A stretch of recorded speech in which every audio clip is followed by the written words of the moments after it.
Hola, espero que se encuentren muy bien.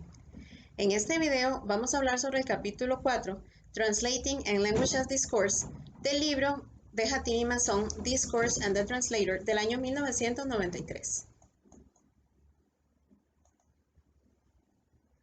Al inicio nos dan un ejemplo de un texto cuyas coordenadas de registro indican que el campo se orienta sobre la temática médica, el tenor es académico y el modo técnico. Empero a estas particularidades hay que agregar las implicaciones pragmáticas que tiene la palabra dramático y la forma como se genera una expectativa de adversidad en torno a la línea temática inicial. El ejemplo anterior evidencia que existen más dimensiones de contexto que la comunicativa. Estas son la dimensión pragmática y la dimensión semiótica. La dimensión pragmática, según Stalnaker, de 1972, identifica los propósitos por los cuales se usan las oraciones, de las condiciones del mundo real bajo las cuales una oración es usada adecuadamente. Por ello, Austin en 1962 afirma que las oraciones llevan a cabo acciones. El propósito de lo comunicado implica más que la suma individualizada de ítems léxicos. Esto se ejemplifica con los verbos performativos, es decir, aquellos que realizan el acto que nombran, como los declaro, juro, prometo, prohíbo. El lenguaje brinda estructuras específicas de acuerdo con la función prototípica que cumple el enunciado. Así, la estructura interrogativa es aquella específicamente creada para preguntar, el imperativo para dar órdenes y el enunciativo para transmitir información. Se conoce como un acto de habla directo el que emplea una estructura sintáctica para cumplir la función con la cual normalmente se le asocia. Por ejemplo, usar el imperativo para dar una orden como en abra la ventana.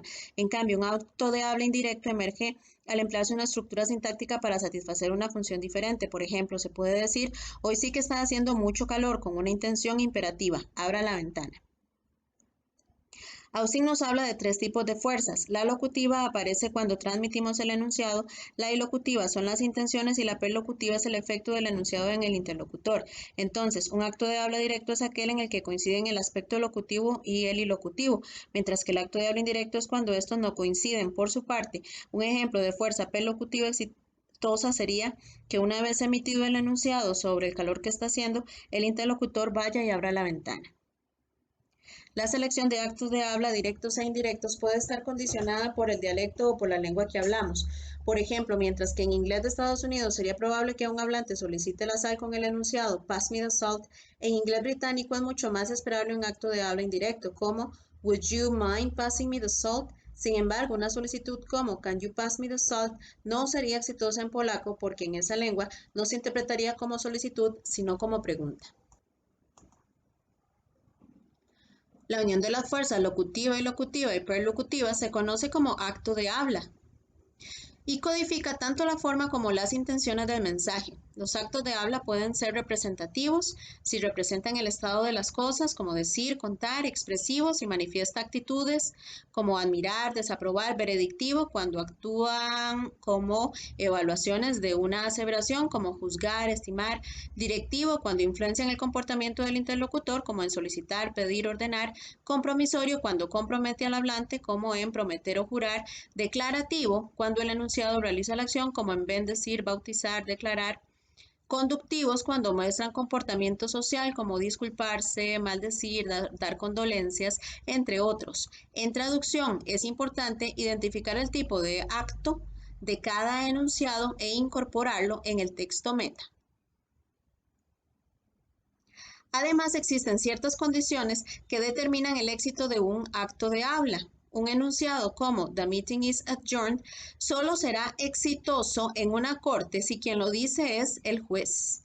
En traducciones e interpretaciones judiciales, es fundamental que al público meta le quede claro la diferencia entre quienes realizan los actos de habla, como el juez, el abogado y el testigo, y quien se limita a comunicar la información.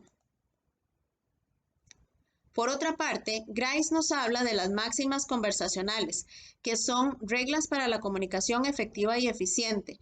La máxima de cooperación significa que uno va a contribuir dentro de los propósitos y la dirección del intercambio comunicativo.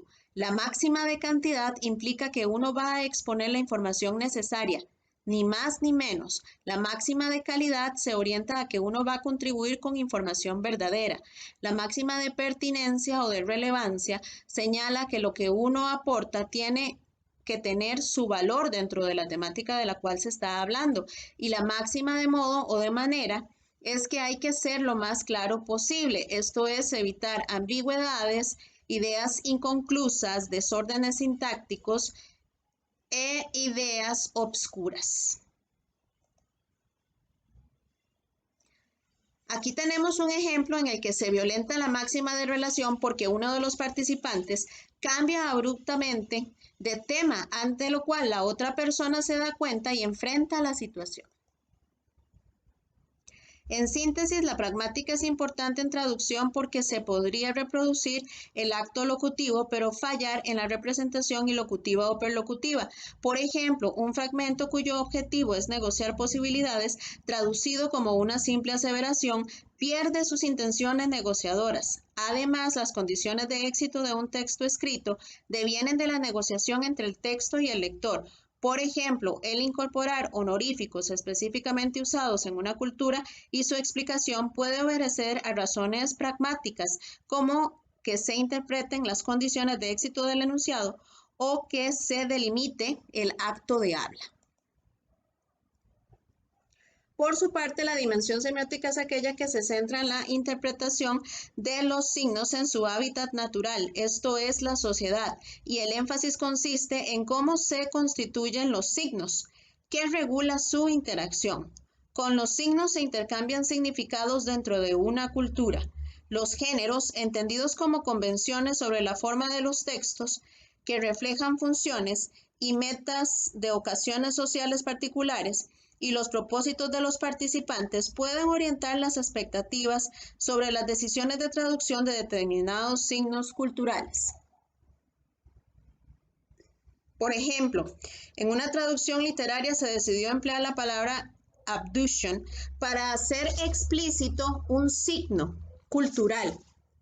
En cambio, en una traducción periodística se prefirió wash himself before praying. Sin embargo, en esta última se debilita el carácter ceremonial del acto. Tenemos entonces la distinción entre discurso y texto. Discurso es el sistema conceptual que regula el proceso por medio del cual el significado denotativo de un elemento en un texto adquiere valor connotativo, y textos son las unidades básicas para el análisis semiótico. Se concatenan para formar discursos, los cuales se perciben dentro de los géneros. Los géneros son formas convencionalizadas de textos que reflejan las funciones y metas relacionadas en ocasiones sociales particulares, así como los propósitos de los participantes en ellos.